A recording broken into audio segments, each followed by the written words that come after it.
Eccoci, benvenuti a questa ultima parte della giornata di venerdì 24 marzo sul rapporto fra arte e teosofia e il ruolo della società teosofica. Andiamo a presentare il professor Brenno Boccadoro, professore di musicologia a Ginevra e a Losanna, e ci farà una relazione sulla dottrina della musica planetaria in Marsilio Ficino.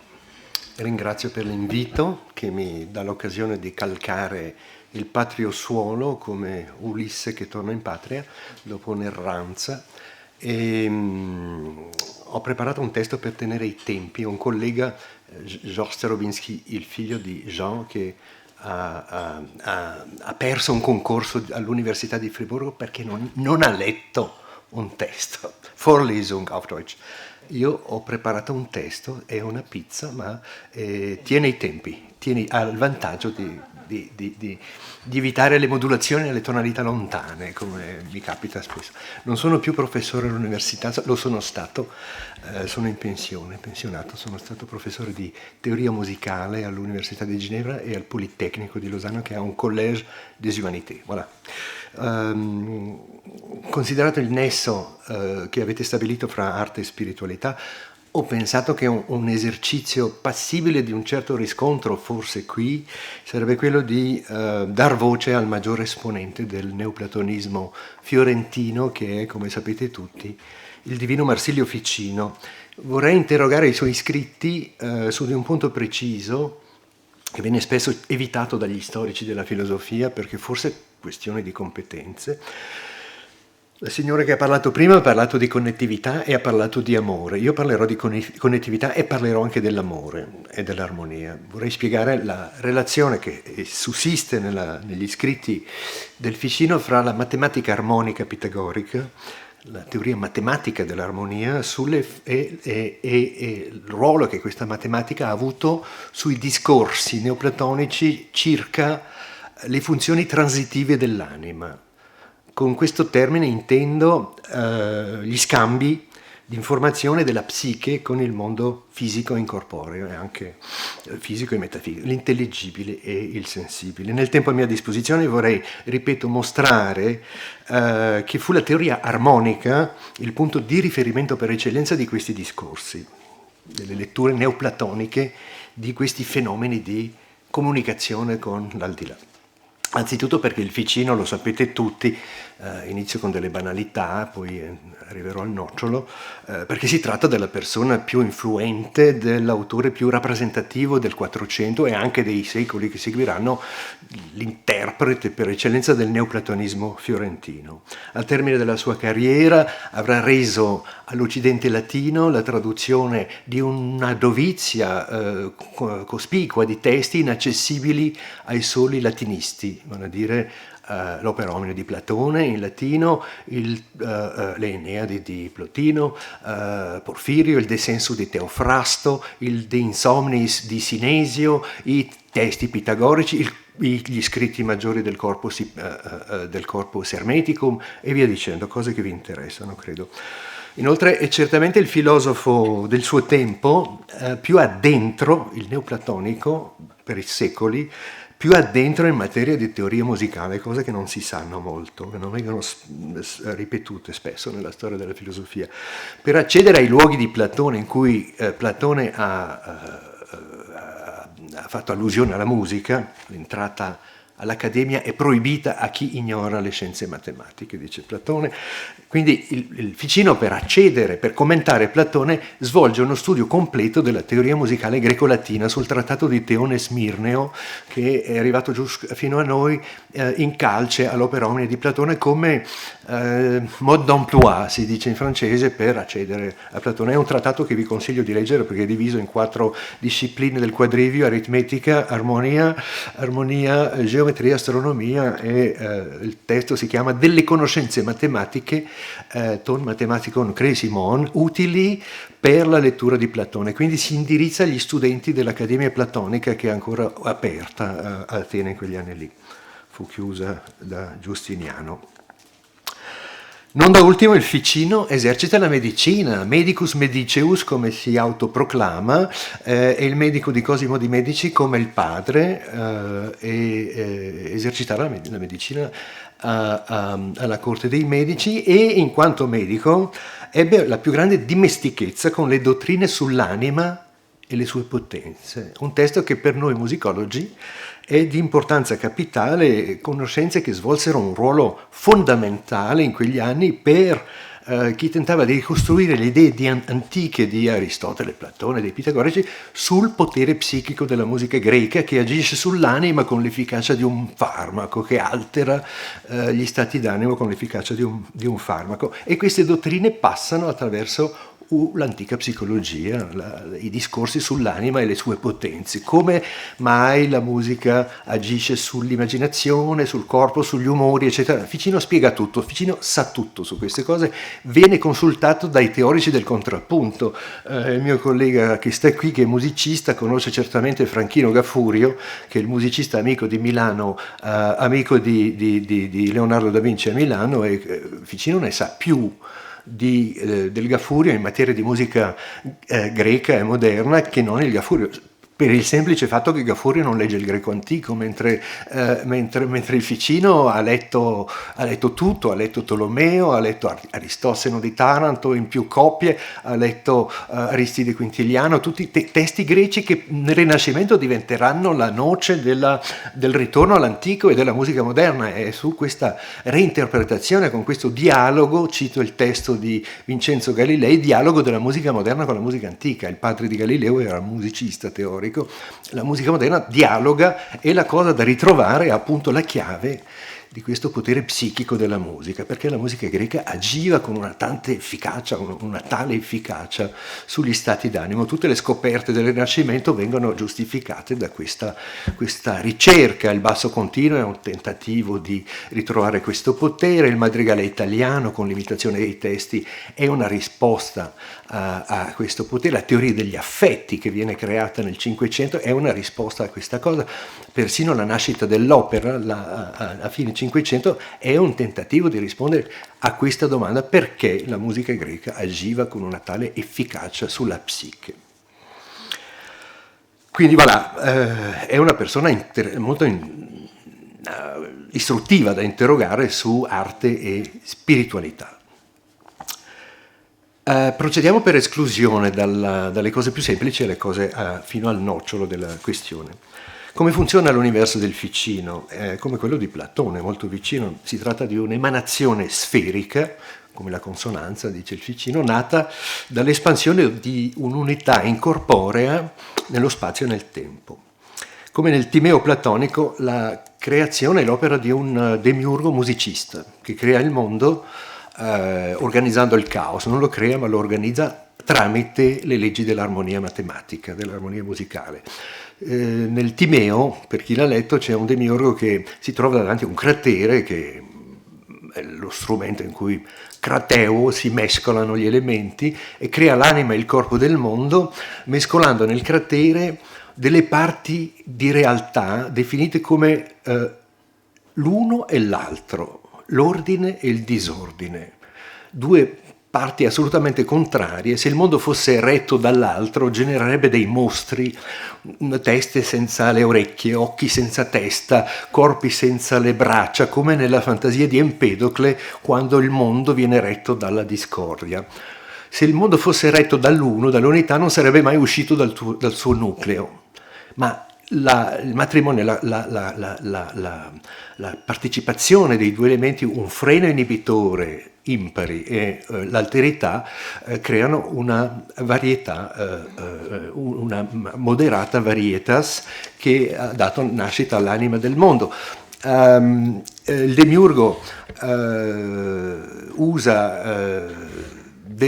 riduce questi principi di realtà, ordine e disordine, ridotti simbolicamente a due serie impari e pari, una serie geometrica di numeri tripli, 1, 3, 5, 9, 1, 2, 4, 6, e li unisce con la forza in un cratere, poi introduce delle medie armoniche, aritmetiche, colma gli intervalli di quarta che si creano con il tono di 9 ottavi e crea una scala diatonica che possiamo immaginare come una vasta una vasta catena di DNA, poi la taglia a metà, ne fa una X, la fantasia di Platone, ça dépasse toutes les limites, ne fa una X, piega le due estremità di questa X e forma l'eclittica e l'equatore.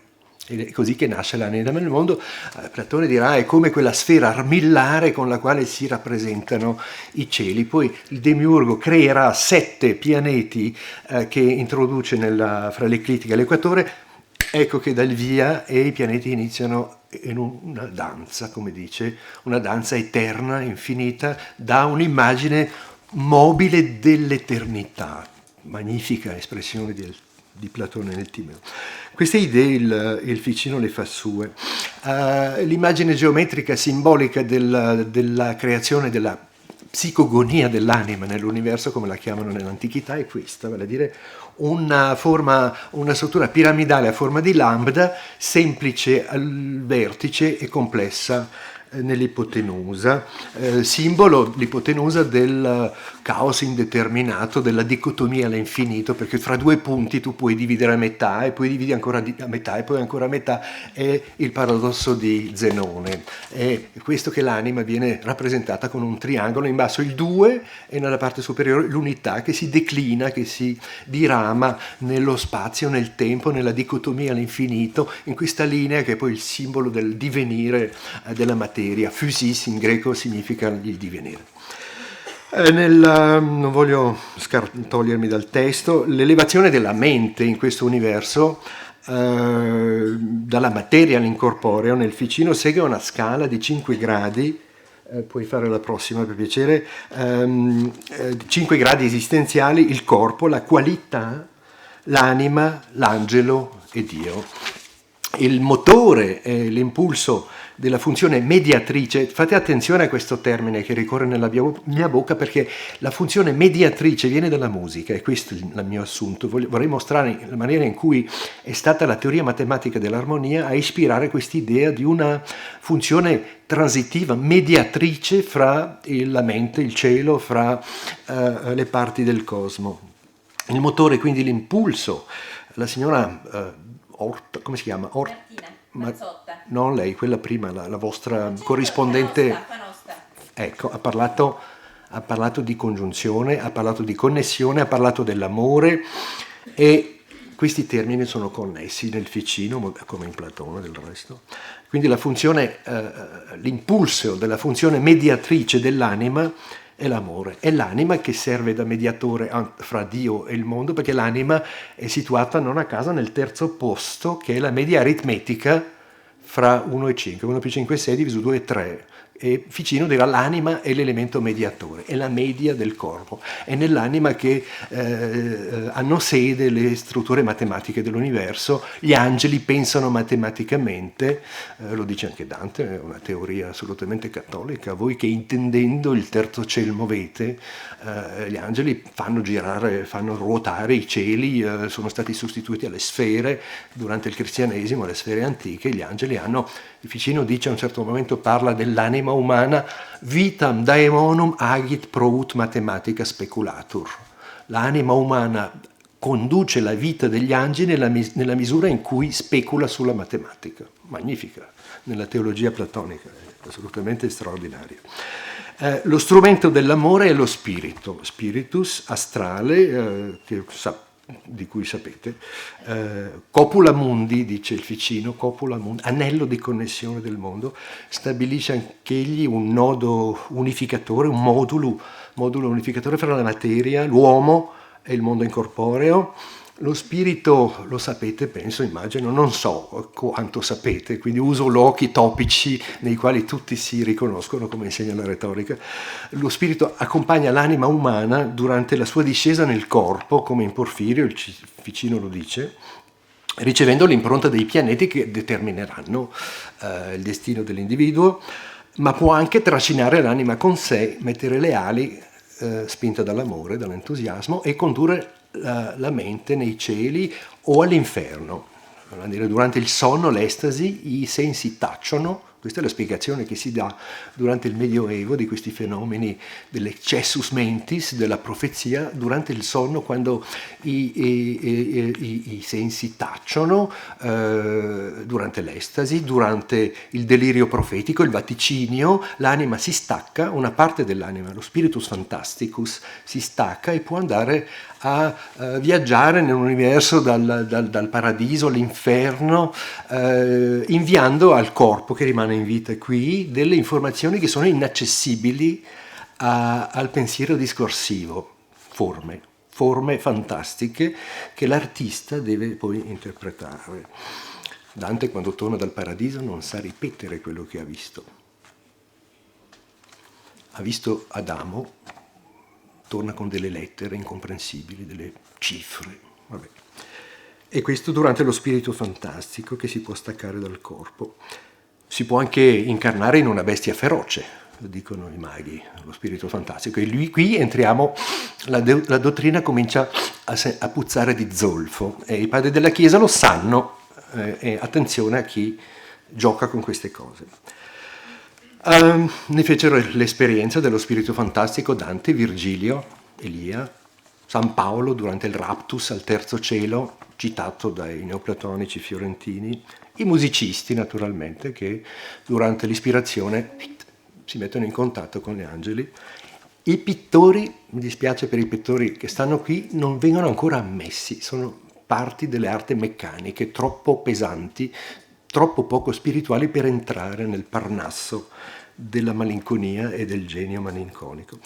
Il ricettacolo somatico, finito quasi con le generalità, il ricettacolo somatico dello spiritus fantastico è lo spirito sanguigno galenico, che è un'esalazione del sangue, circola nella mente, è responsabile delle sensazioni. Faccio in breve, ma è il luogo delle passioni, è lui che trasmette le intenzioni, vale a dire le forme degli oggetti sensibili, le trasforma in oggetti, in forme incorporee per darle all'anima, che lei poi le filtra attraverso vari filtri: sensus communis, non posso dilungarmi, senso comune, immaginatio, fantasia, memoria, ratio cogitativa, intelletto, mens. L'anima è un alambic, come dice Calvino a Ginevra, un alambic che distilla tutte le forme, rendendole sempre più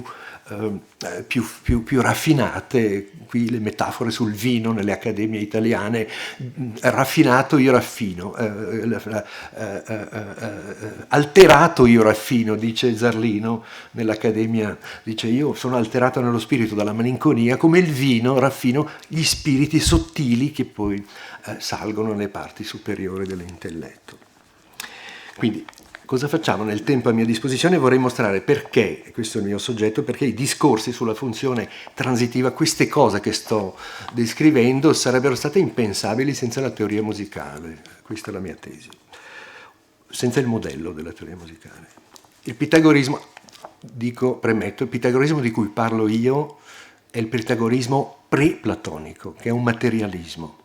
Lo sappiamo grazie a Aristotele, che ha dato una versione del pitagorismo antico conflittuale rispetto a quella di Platone, suo maestro. Per annoiare il maestro, Aristotele ha dato una lettura del pitagorismo antico in cui il pitagorismo non separa i numeri dalla materia. I numeri sono corpuscoli come atomi, hanno un peso, una dimensione spaziale, respirano, si dividono come cellule spermatiche. È un materialismo assoluto il pitagorismo antico, scandaloso per un platonico. Infatti i primi commentatori di Platone diranno: ma questo Aristotele non ha capito nulla, non è questo il pitagorismo, perché Platone ha idealizzato il pitagorismo. I pitagorici antichi credono che il numero non fanno la differenza fra la forma e la materia, fra la misura e il misurato. Dicono che il numero il est engagé dans la matière, si dice in francese, è connesso con la materia. I numeri hanno una dimensione spaziale che può essere divisa a metà, all'infinito. Loro non lo dicono questo, i numeri sono indivisibili, ma glielo dirà Zenone. Dice: se voi dite che la materia è costituita da numeri, perché dicono che i numeri hanno una dimensione spaziale? Perché il mundum regunt numeri, creano il tempo e lo spazio, ma se i numeri non hanno dimensione spaziale, perché questo tavolo fatto di numeri ha una dimensione. Se dici che i numeri non hanno dimensione spaziale, come fai a creare un... E Zenone gli risponde, ma se i numeri hanno dimensione spaziale, te li taglio a metà, e poi ancora a metà, e poi ancora a metà, per dicotomia all'infinito non ci sarà un termine, un'unità, va bene, problemi di matematica. I pitagorici preplatonici pensano numeri, il mondo è creato, anche il tempo respira, gli istanti respirano. Se leggete Aristotele, quando parla dei pitagorici, il tempo ha ispirato, la prima unità pari e dispari ha ispirato il tempo indeterminato che stava oltre la sfera. Cose molto belle, fantasiose, non ci credo per niente, ma sono molto belle queste idee. Bene, punto. Quindi il pitagorismo insegna, il pitagorismo antico insegna, perché Ficino lo conosce attraverso Aristotele e anche attraverso Platone, sa fare la differenza. Il pitagorismo insegna al Ficino, adesso parliamo di musica, insegna che l'armonia è un campo della teoria delle proporzioni, musica uguale teoria delle proporzioni, chiamata semplicemente in greco musicae. Infatti sapete tutti che, ecco, se mi cambi lo slide, questa è l'acustica, sappiamo tutti che se una corda col doppio suo crea l'ottava, il doppio col triplo crea una quinta, il triplo con il quarto, con la quarta, il quadruplo, pardon, crea la quarta e via dicendo. Capita anche attraverso le parti aliquode, dividi a metà, la corda segue i numeri interi, si divide in parti aliquode e crea le consonanze. Bene, questo lo sanno i pitagorici. Forse l'unica cosa sicura di quello che questo guru Pitagora ha detto. Non ha scritto nulla purtroppo, e così il pitagorismo l'hanno scritto quelli che sono venuti in seguito, alterandolo in tutti i sensi. Va bene. Quindi le consonanze, ecco, di qui un parallelismo assoluto fra numeri e intervalli. I pitagorici ne deducono che, i platonici ne deducono che l'armonia che tu percepisci con l'orecchio è una traduzione acustica di un rapporto di numeri scelti. Panem pot lecchel, ci sono dei numeri più belli di altri, alcuni formano consonanze, altri dissonanze, come la radice di 2, orribile, da un tritono, mentre la quinta, semplice, produce un grandissimo piacere sulle orecchie. E naturalmente si rendono conto i platonici che dietro l'apparenza acustica della musica percepita opera una musica intelligibile, incorporea, che è un primo passo verso le idee. Una realtà, i numeri stanno nella zona intermedia del cosmo, fra le idee platoniche e la fisica. Arrivo al punto. Fu nell'analisi della consonanza che le accademie attinsero il modello per eccellenza dei discorsi sulle funzioni transitive dell'anima. Si tratta di un punto di importanza capitale che sottolineo. Infatti, ogni rapporto, i pitagorici si rendono conto che ogni rapporto combina un numero pari e un numero dispari. 2 terzi per la quinta, 2 su 1 per l'ottava, 4 terzi per la quarta e via dicendo. E in questi rapporti del pari e del dispari riconoscono l'esatto correlativo degli elementi fisici in conflitto nel cosmo. Infatti parlano degli elementi tastoichia, gli elementi del numero, sono il pari e il dispari. Bene, sono contrari e contro ogni logica, dirà Aristotele, nelle categorie, perché non puoi dire che il numero è il contrario del numero, loro lo dicono, anzi dicono che ci sono degli elementi del numero, vale a dire delle strutture più materiali dello stesso numero, è una pazzia, però lo dicono, va bene.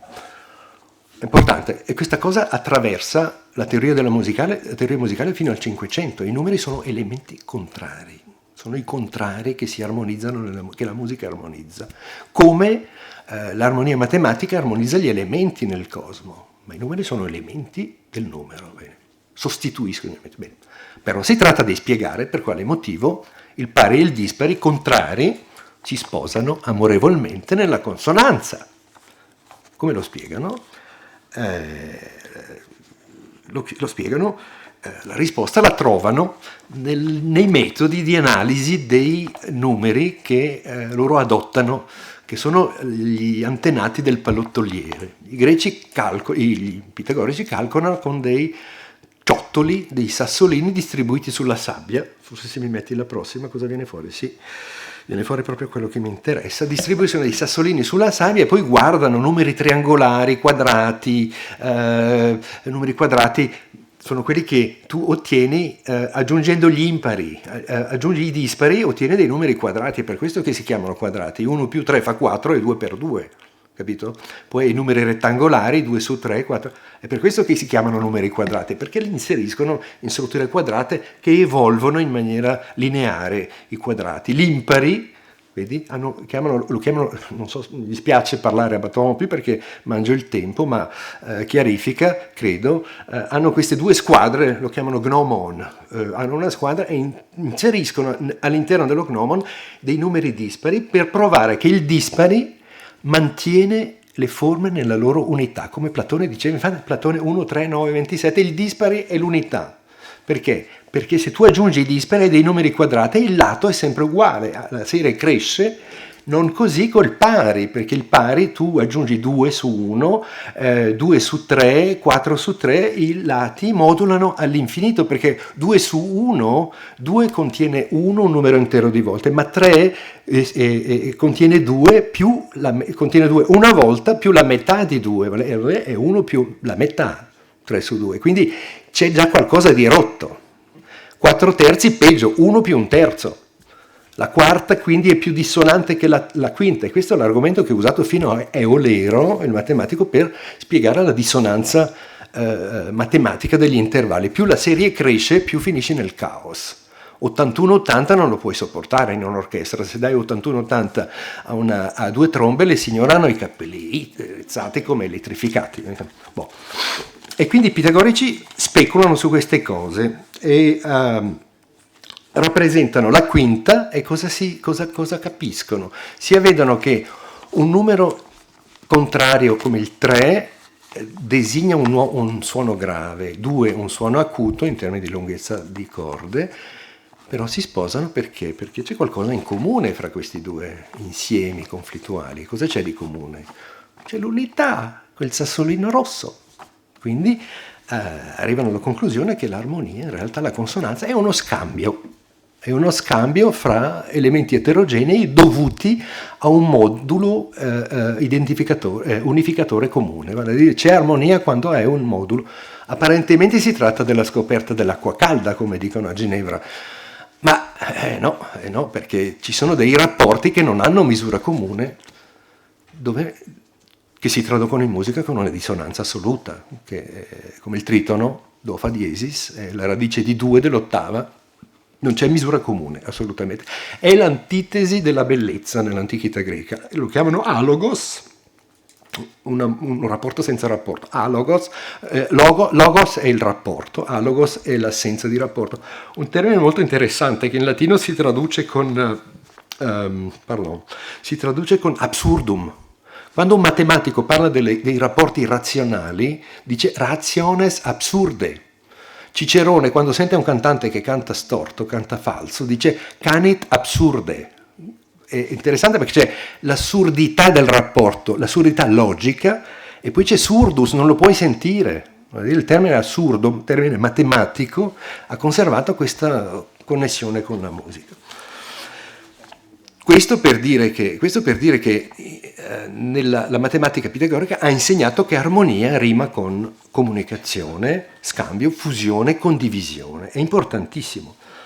Si tratta della precisa e identica funzione mediatrice dell'amore, dello spirito e dell'anima di cui parla Marsilio Ficino. È venuta dalla musica, queste idee vengono dalla musica. Il passo successivo naturalmente è consistito a estendere questo principio all'intera macchina del mondo. All'intera macchina mondi. La comunicazione degli estremi, degli intervalli consonanti, offriva come un modello ridotto, ho parlato troppo, adesso leggo, scusatemi, offriva come un modello ridotto di tutti i fenomeni di azione a distanza, telekinesis, che attraversano l'universo neoplatonico. A conferma di ciò l'incarnazione fisica di questa matematica nella vibrazione simpatica delle corde, in cui una corda, sulle grandi arpe per esempio egizie, è impossibile non farne l'esperienza, in cui una corda vibra a distanza con un'altra corda accordata con essa senza toccarla. È molto bella questa. È qui che inizia la magia, lo sciamanismo, l'impiego della musica nello sciamanismo. Prendete i termini magici, Carmen, Carmina, charmer, incantare, viene dalla musica, perché la musica ha questa virtù di agire a distanza. Io voglio fare male a chi voglio far male? A Vladimir Putin, fabbrico un simulacro di Vladimir Putin, lo pungo dove gli voglio far male, avrà male, perché c'è un'analogia, logos, c'è un logos come i triangoli trigonometrici, c'è qualcosa di analogo fra la bambola, ecco. Questa è la simpatia che lo produce, è una conferma della matematica. Questo fenomeno contiene la prova che la relazione armonica spiega le proprie trame oltre l'intervallo, oltre lo strumento, nello spazio circostanze, oltre la cornice dell'intervallo, come in una specie di trigonometria analogica diramata da una vasta ragnatela di risonanze in un vasto internet, se mi cambi. Vedi, va avanti, la relazione armonica funziona, e poi la prossima, ecco, questa qui è un'immagine della dialettica voluta dal Veronese, guarda in una ragnatela, ma Platone nel Filebo spiega che la dialettica è un campo dell'armonia, perché la dialettica divide un'unità nelle sue parti, come il monocordo divide l'unità della corda nelle sue parti. Filebo 16a. Platone, se volete leggere, parla dei pitagorici, è uno dei passi dove Platone cita il pitagorismo. Dal pitagorismo presocratico il Ficino mutua anche la dottrina dell'amore come comunicazione universale. Anche l'amore viene dalla musica. La diagnosi operata dai ciottoli rivela ai pitagorici anche il sesso dei numeri. I numeri hanno un sesso, dicono i pitagorici presocratici. Il vuoto centrale del primo numero pari rinvia alla matrice femminile del cosmo, la matrice inepuisabile, inestinguibile del cosmo e del caos. Il caos come principio di nutrimento del cosmo. In greco kainein significa sbadigliare, quindi il pari è identificato alla matrice, fecondata dal primo numero dispari, nella quinta, che ha un sesso nella parte, un membro virile nella parte centrale, genera il mondo, questa prima diade, dà alla luce la prima cellula diploide, questo è il pitagorismo antico, dalla quale nasce il mondo diploide, pari impari, pari e dispari al contempo, dalla quale nasce il mondo per generazione armonica, come si dice nell'antichità. L'armonia è allora l'amore che il dispari fa al pari negli estremi degli intervalli. Si tratta di una tesi di cui fecero tesoro Platone e i commentatori per 2000 anni, fino al Ficino, nel suo commento interamente dedicato alla funzione mediatrice dell'amore. Se mi passi la prossima, deve esserci un passo del Ficino. Questi sono stessa storia, sì. Li vendono ai turisti. La prossima. Questo scrive il Ficino nel trattato sull'amore, dopo aver parlato della funzione mediatrice dell'amore. Ecco, dice, questo medesimo si osserva nella musica, dove i musici cercano l'amore che si trova fra gli intervalli, molto amore fra il primo suono dell'ottava, costoro tra 1 e 2, 1 e 7, quasi nessun amore trovano, 1 e 2 è sbagliato 9 ottavi e 2 su 1, correggete, tra 1 e 7, vale a dire 256-243, che è il semitono dissonante, dice qui non c'è nessun amore, c'è divorzio, c'è odio nelle dissonanze, ma c'è molto amore nella terza, nella quinta, nella quarta e nell'ottava. C'è un bellissimo aneddoto del padre di Mozart che vede il bambino suonare al pianoforte quando è piccolo e dice: cosa fai? Cerco le note che si amano. Una bella, no? Qui potreste parlare, non lo farò, ma c'è un seminario da aprire sulle relazioni fra l'armonia e l'amore anche nel cristianesimo, nei padri della Chiesa, c'è in Platone, punto.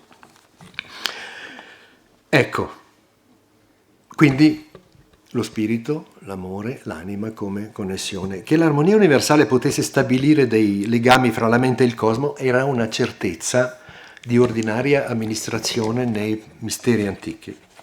Ma per uccidere nella culla la rinascita dei simili pratiche diaboliche, i padri della Chiesa avevano provveduto a staccare tutti i cavi. La Chiesa si riservò il monopolio della profezia a condizione che la comunicazione avvenisse per grazia divina nella mente di un'anima pura. Ma guai pena il rogo, Giordano Bruno, a chi decidesse di circondare l'ostacolo ottenendo tali poteri mediante un patto col demonio, l'unica possibilità di comunicare con l'aldilà secondo l'ortodossia cristiana, come fece il dottor Faust, e vedete le conseguenze, ne hanno parlato prima. Il Ficino non solo connesse di nuovo i cavi, ha rischiato bene, è stato convocato dall'Inquisizione, non solo connessi di nuovo tutte le prese di corrente, ma in virtù della sua formazione medica spinse il nodo amore-armonia alle sue ultime conseguenze, vale a dire arriva al punto di descrivere i legami fra la mente e il cosmo in maniera obstetrica, come cordoni ombelicali. Se mi passi la prossima, è terribile quello che dice siamo tutti legati come attraverso 3 cavi a tutta la macchina mundi, con la mente alle menti, con l'immaginazione all'immaginazione, questo è Porfirio e Plotino, non altrimenti che nella matrice l'embrione si trova connesso mediante dei legami ininterrotti a tutto il corpo materno, tanto che attraverso l'azione intermedia dell'anima, del suo corpo e del suo spirito, percepisce le passioni dell'anima, del corpo e lo spirito della madre. Nessuno prima del Ficino aveva mai scritto che la funzione transitiva dell'anima andava messa sul conto del fatto che lo spirito contenesse le forme in potenza della quinta, della quarta, dell'ottava e di tutte le consonanze. Il primo a aver detto che lo spirito è come una colonna d'aria di uno strumento a fiato che contiene le forme matematiche dell'armonia musicale. E in virtù di questo accordo musicale seppe connettere il cielo, l'uomo, la mente, la composizione musicale in un unico circuito, in un unico serpente che si morde la coda. Il prontuario di ricette più istruttivo su questa dottrina, su questa unità del cosmo e della musica, è il De Vita Triplici. Si tratta di un trattato di medicina astrale previsto per la cura della malinconia dei letterati che a causa del troppo lavoro bruciano la parte troppo sottile del sangue e finiscono nell'umor nero, bipolare, diventano maniaco-depressivi. Alcuni diventano geniali perché la malinconia, quando si accende l'immaginazione e vedi uno stupido, un poveraccio diventare un grandissimo artista.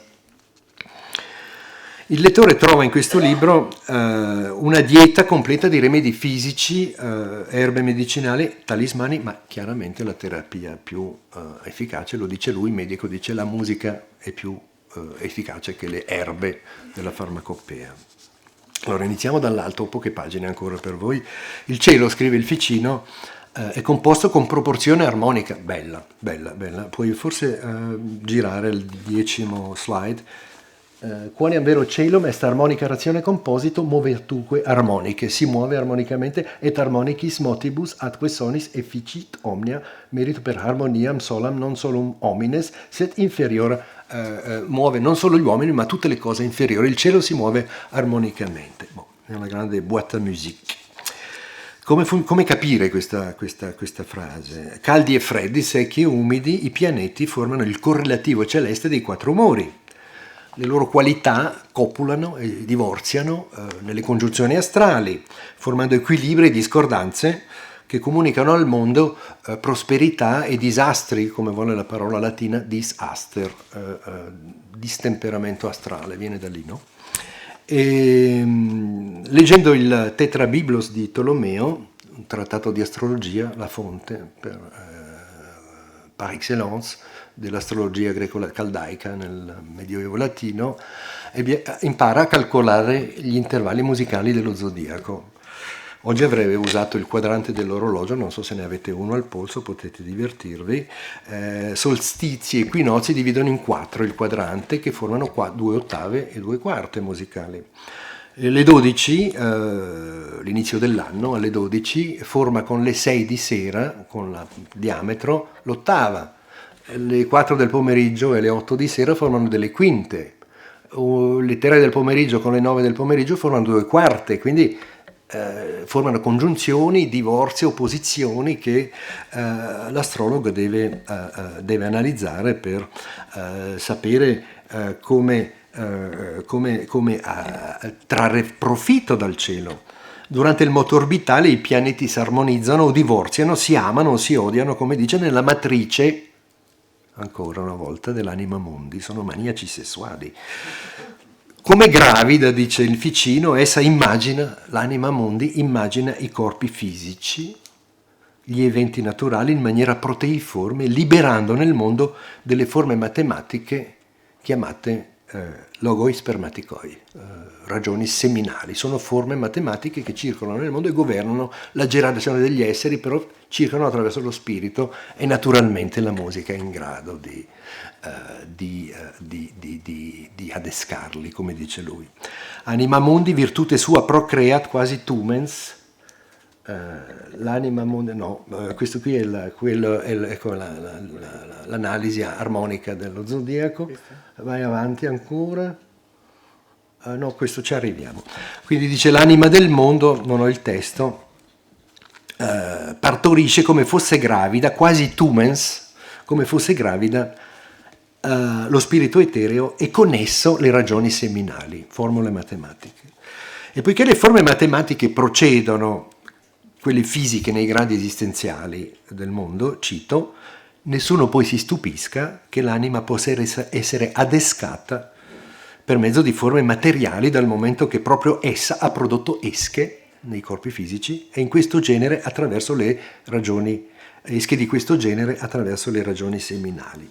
L'esca più efficace è la musica, per attirare simili ragioni seminali, in virtù della sua natura di aer fractus ac temperatus. La musica è aria, pneuma. Schoenberg ha disegnato il pneuma poco fa, e matematica, aer fractus ac temperatus, l'aria rotta dal numero, frazionata. Ratio rima con frazio, è bellina questa qui, ratio, proporzione, frazione dell'aria. Il flauto fraziona l'aria.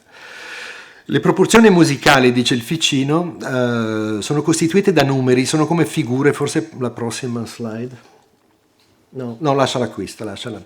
Sono come figure celesti che penetrano con i loro raggi e con i loro modi armonici tutte le cose, influenzando giorno dopo giorno lo spirito segretamente, come la forza della musica lo fa palesemente. Cose perfettamente chiare. Come il demiurgo, dice il Ficino, Dio ha impiantato nell'anima umana i circuiti degli astri, i circuiti armonici delle rivoluzioni celesti, deformati nel corpo dalla materia corporea, tanto che il corpo entra in consonanza con il cielo. Invasato dalla virtù celeste, grazie al canto fa allora tutt'uno con lo spirito astrale, formando come il corpo aereo di un demone celeste. Fai tutt'uno con lo spirito del canto. Il canto fa tutt'uno con lo spirito umano. E il Ficino dirà: un canto, cito, un canto provvisto di tale virtù celesti non è altro che un altro spirito identico al tuo spirito. Più chiaro di così.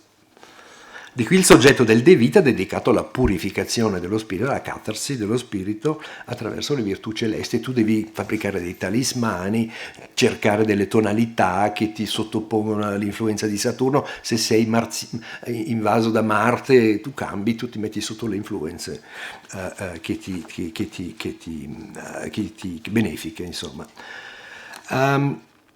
L'interesse di questa medicina astrale, per me, musicologo che ha passato la vita a insegnare la teoria degli affetti, la retorica musicale, naturalmente sono le conseguenze per l'attività artistica e il linguaggio musicale. Direi che si declinano in due parti, vorrei terminare con questo. Ci sono due le grandi declinazioni delle conseguenze concrete artistiche di questa dottrina, che non è scritta per l'arte, anche, ma è scritta essenzialmente per la salute dei medici, per la salute degli uomini di lettere che cadono nella malinconia. Direi che sono due le conseguenze. Da un lato questa dottrina conteneva in nuce i principi di quelli che noi chiamiamo una grammatica musicale degli affetti, è un'espressione che devo a Jean Sarovinsky, con il quale ho lavorato tutta la vita. D'altra parte il Ficino ha modificato in profondità il corso dell'estetica del Cinquecento. Allora, cominciamo con la teoria degli affetti rapidamente, perché il tempo passa. Il principio fondamentale della teoria degli affetti è la confusione fra la mente e la musica, punto. Il Ficino dice in una lettera sulla musica, dice: vi è nell'anima umana un'armonia, consonanzia, concinitas, che si esprime nel corpo, nelle membra del corpo e in tutto ciò che il corpo fa. Musica che imitano gli oratori, gli architetti, i pittori e i musicisti. Ogni pittore dipinge se stesso, dirà Leonardo da Vinci. Il Ficino, medico, come dicevo, descrive la creazione artistica facendo allusione a quella madre di cui parla Empedocle, che è innamorata di una statua, diede alla luce un bimbo con la faccia della sua statua di cui era innamorata. La virtus immaginativa, la vis immaginativa che produce il corpo dell'embrione, innamorata della statua, è la storia di Pigmalione. E Ficino dice, funziona così per l'arte. Anche Carlo Emilio Gadda, lo sapete, ha scritto che una donna è rimasta incinta solo guardando il ritratto di Mussolini. Forse è stato ispirato dalla Tammuriata Nera, la conosci la Tammuriata Nera? Nire, una signora che si innamora di un negro, di un africano e mette al mondo un bambino di colore. Nire, sotto a botta impressionata, dice la canzone. Botta, ha visto l'africano, dice sotto a botta impressionata e voilà. Vabbè, per ridere.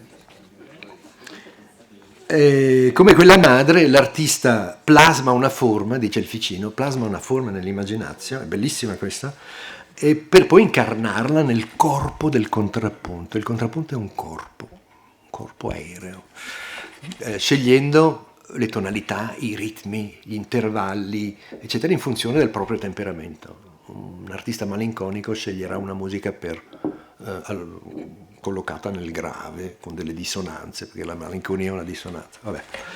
Il Ficino quindi dirà che lo spirito è musica e la musica è spirito. La relazione anima-armonia è reciproca, perché il 500 la percorre in entrambi i sensi, dicendo che l'anima è un'armonia e l'armonia è un'anima.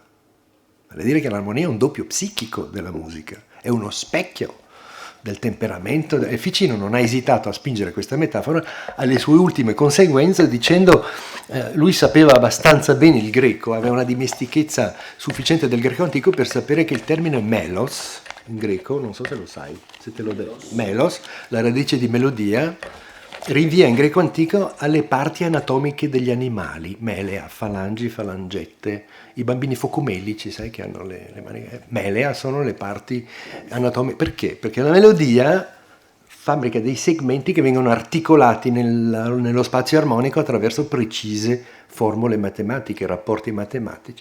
Il corpo è la stessa cosa, il corpo contiene le formule matematiche, anche il corpo è una composizione musicale, lo scrive Policleto, l'autore del canone, lo scultore del V secolo. Abbiamo l'armonia in noi, infatti il dito indice si chiama dactylos in greco perché ha una lunga e due brevi, come il ritmo dattilico.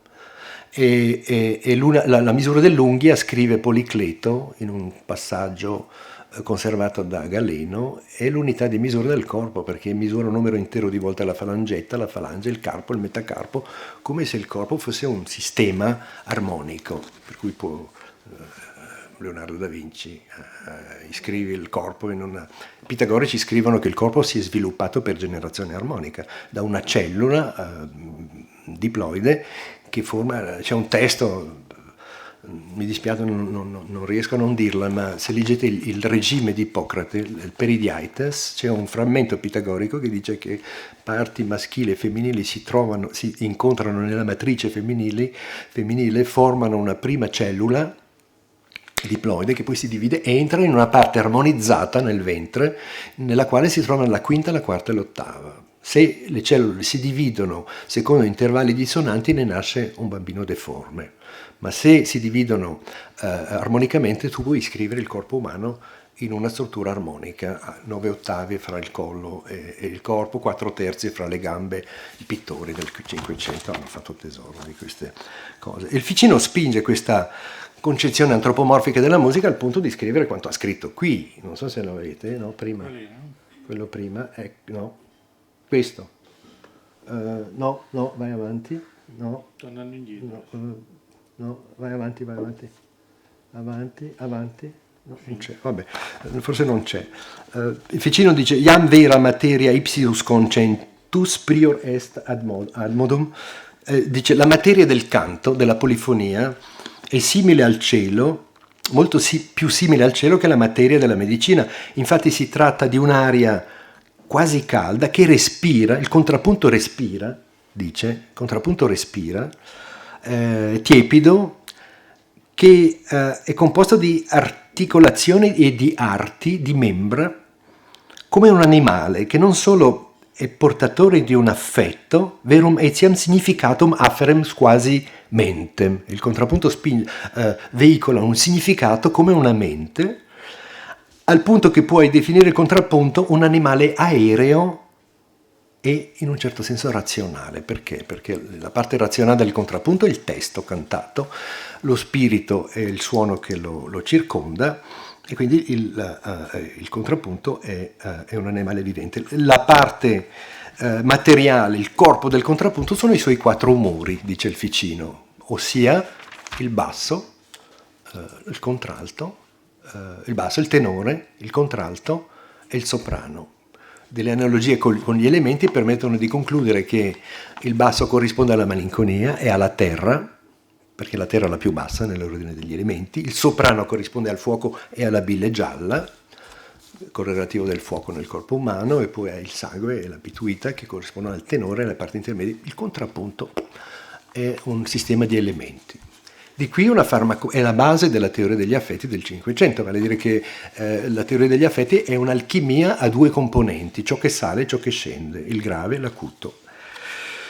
E questi elementi, questa è una cosa specifica alla musica astrale del Ficino, si connettono con gli astri e si circondano di virtù efficaci assolutamente potentissime, una potenza incredibile. Per esempio, la melodia della tarantella cura i tarantolati pugliesi colti dal morso della tarantola, perché devia su di essi la virtù del sole, dice il Ficino nella De Vita Triplici, facendoli trasudare durante la danza. È sicuro che la melodia è solare, scalda, è una fonte di calore. Funziona così la musica strana del Ficino, è carica di virtù efficaci, quindi efficaci fisicamente, è come radioattiva la musica nel Ficino.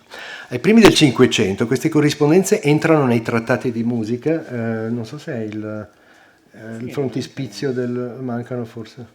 Vai dietro? No, non importa, fa niente, tant pis. Entrano nei trattati del Cinquecento e i musicisti ne fecero tesoro. Io ho portato un pezzo, forse il precedente, quello precedente, non questo. Quello che hai su YouTube. Te lo faccio sentire. Ecco sì.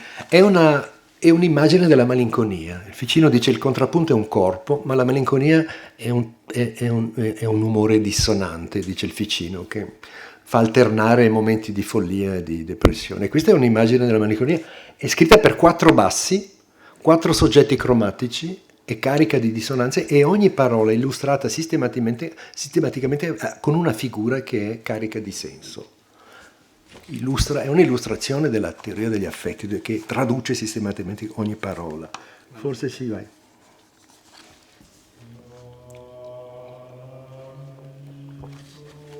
Lugubre.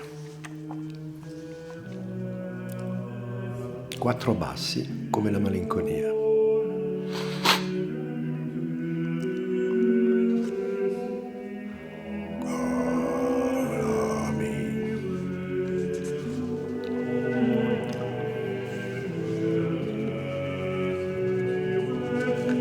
Va bene, perché ho parlato troppo, possiamo togliere. Grazie, sì. Non voglio abusare del tempo, se puoi tagliarla. Sì. Circola su internet, la potete ascoltare. Durante il Cinquecento l'aristotelismo dilagante alla fine del secolo non ha tardato a staccare i cavi, di nuovo, i cavi celesti connessi dal Ficino. La musica agisce orizzontalmente, direttamente dall'anima. Prendete Zarlino, spiega le cose così, dall'anima alla musica. Ma cambiò ben poco, in quanto i caratteri degli intervalli e delle armonie erano dei luoghi topici della teoria musicale che il Ficino si era limitato a proiettare sul soffitto della volta celeste. E quindi, benché privati dei loro ascendenti astrali, delle loro radici celesti, gli elementi della composizione, come qui, hanno conservato i loro caratteri immanenti. Fu invece, e questo è il secondo punto dell'estetica del Ficino, e termino qui, fu invece a livello dell'estetica che il pensiero ficiniano esercitò una svolta decisiva, fino al molto tardi. L'impressione generale che risulta dall'alchimia musicale del De Vita è quella di una tecnica razionale e matematica. Tuttavia, il Ficino fa parte di un'accademia di Careggi. Normalmente le accademie hanno per scopo di amministrare il Parnasso con delle leggi. Législateur du Parnasse, dicono i francesi. Però la stessa Accademia del Ficino ha sviluppato la teoria del genio artistico, ha rispolverato le idee antiche sul genio malinconico e le ha consegnate alla modernità. Il Ficino fu anche il primo a rispolverare queste idee sul genio malinconico che alla fine del Cinquecento, je passe très vite là-dessus, avrebbero ridotto la creazione musicale a un fenomeno sopra-razionale. Al poeta metodico e razionale l'Accademia oppose il poeta malinconico ispirato che lavora non seguendo un medico ma per agitazione e furore di mente, in uno stato di agitazione mentale. Se l'anima dell'artista, sia l'anima dell'artista che la sua musica, perdevano così il loro valore causale per assumere quello di un semplice intermediario della grazia, un ruolo di un medium in realtà. Ficino ha fatto dell'artista un medium fra il cielo e la terra.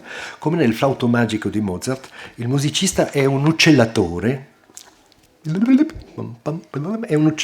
un cacciatore che non produce la bellezza, ma tenta di catturarla mediante l'esca delle ragioni seminali, comanda la natura obbedendole, non crea, ma tutt'al più può limitarsi a preparare le condizioni dell'attività naturale, perché la natura funziona come un automaton, lavora al principio motore in se stesso, come dicevano i pitagorici, no?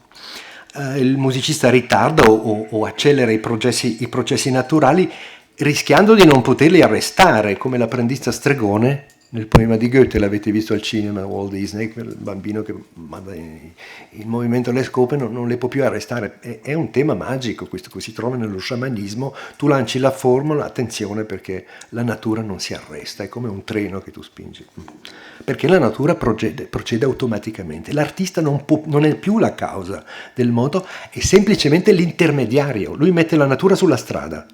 Mettere la natura sulla strada è un tema alchemico molto diffuso nel Seicento. Nel commento al simposio il Ficino stesso ha anticipato la crisi del pitagorismo dicendo che la bellezza è grazia e relegando la quantità al rango di una semplice preparazione, di una semplice esca, di uno specchio della grazia.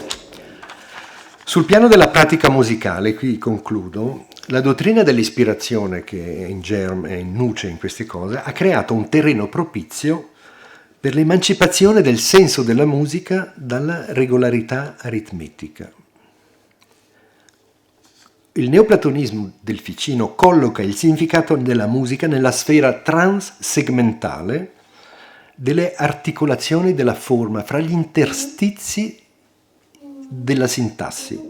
A conferma di ciò la profusione della musica strumentale improvvisata nel Cinquecento e nel Seicento, la musica sprovvista di regolarità ritmica, che non viene governata dal numero aritmetico, ma da una concezione continua del ritmo, una concezione divisibile all'infinito per dicotomia, un tempo elastico come quello che si improvvisa nel rubato operatico. Il Cinquecento che ha diffuso quest'idea come ricettacolo del genio della grazia. Lo scrive, lo proclama, quindi una musica strumentale improvvisata sprovvista di regolarità ritmica da suonare con nobile sprezzatura, come dice il Castiglione, con un reale disprezzo per la misura. Lo troviamo negli spartiti del Seicento, se joue avec discrétion, si suona con discrezione senza osservare la misura, dice, senza regolarità ritmica.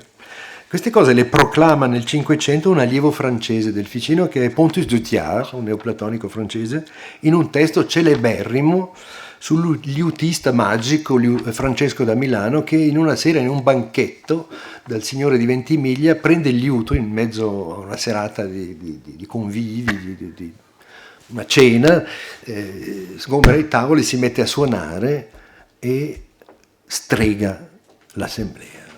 Chi cade in catalessi con il mento aperto, chi si trova nella posizione della malinconia di Dürer, perché la musica ha comunicato la malinconia, e questo Francesco da Milano suona una fantasia toccata sugli strumenti lasciando correre le dita ciecamente sulle corde. Non pensare troppo, dice Agrippa di Netesain, perché il cielo farà il resto.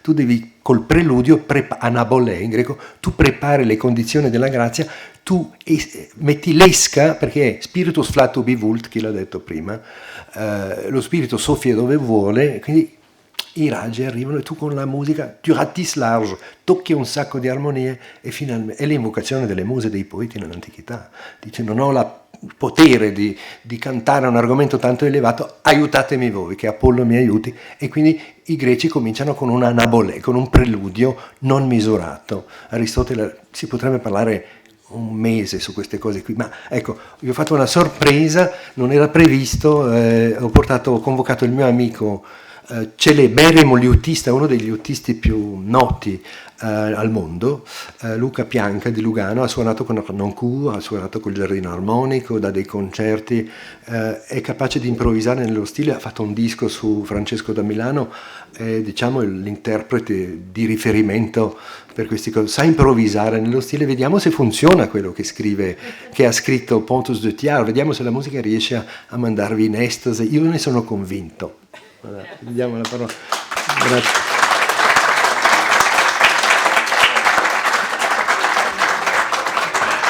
Grazie mille Brenno, grazie mille, presento Luca Pianca, liutista. Sì, pardon. Luca Pianca nasce a Lugano nel 1958, è tutt'oggi uno dei più grandi interpreti svizzeri di musica antica, è stato allievo liutista di Nikolaus Harnoncourt alla Mozarteum University of Salzburg, ha fondato la celebre orchestra barocca Il Giardino Armonico e si è esibito in diversi teatri del mondo, l'Opera House di Zurigo, la Concert House di Vienna, la Filarmonica di Berlino e il Carnegie Hall di New York. È noto per le sue esecuzioni da solista nell'opera integrale per liuto di Bach e Vivaldi e per le sue collaborazioni con grandi interpreti della scena classica, rock e contemporanea. Nel 2018 ha ricevuto lo Schweizer Musikpreis, un premio dedicato ai migliori musicisti di origine svizzera.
Questa è improvvisata.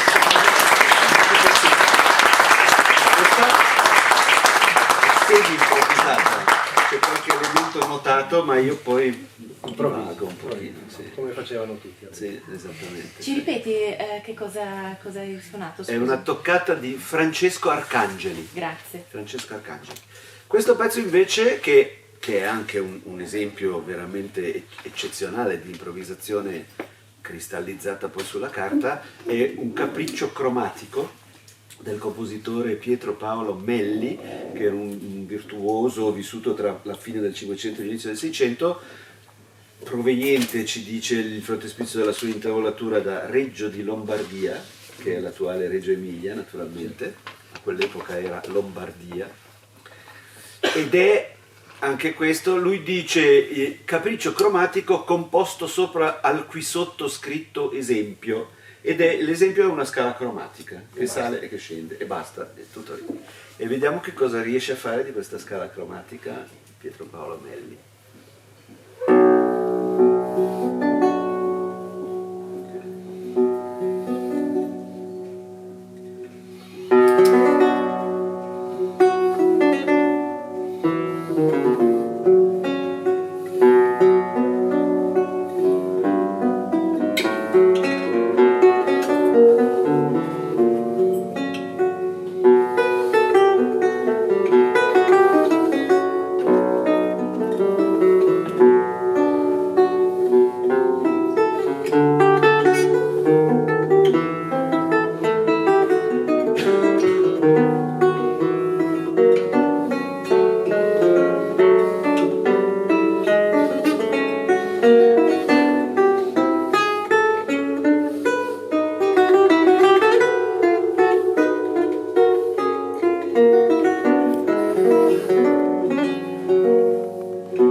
Stilus fantastisch.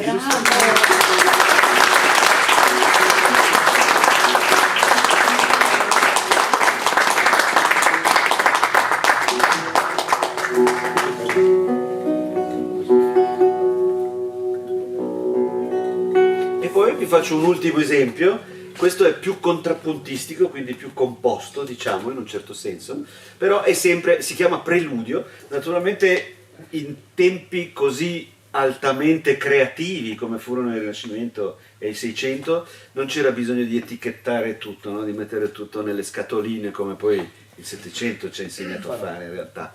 Per cui fantasia, ricercare, toccata, preludio, sono 4 parole per definire esattamente lo stesso tipo di atteggiamento musicale, no?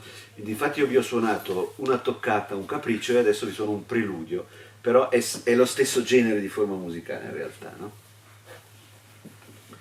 E questo è di Lorenzo Tracetti, questo è un liutista romano molto celebre all'epoca, chiamato Lorenzo del Liuto, molto conosciuto anche in Francia come Laurentinus. Un compositore, io credo, veramente notevole. Scusatemi, col secco c'è un po' di problema di accordatura. Gli elementi.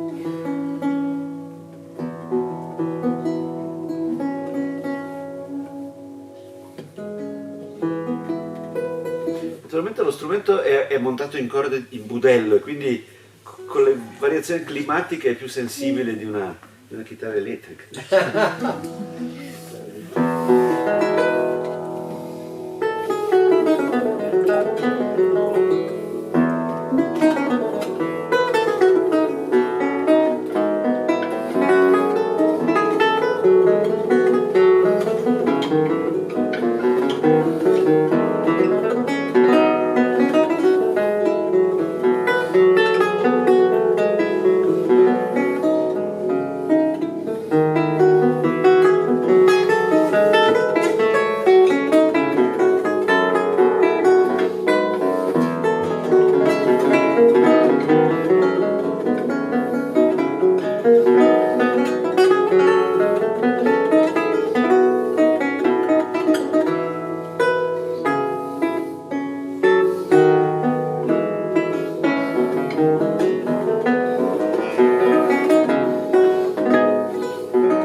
Fantastico.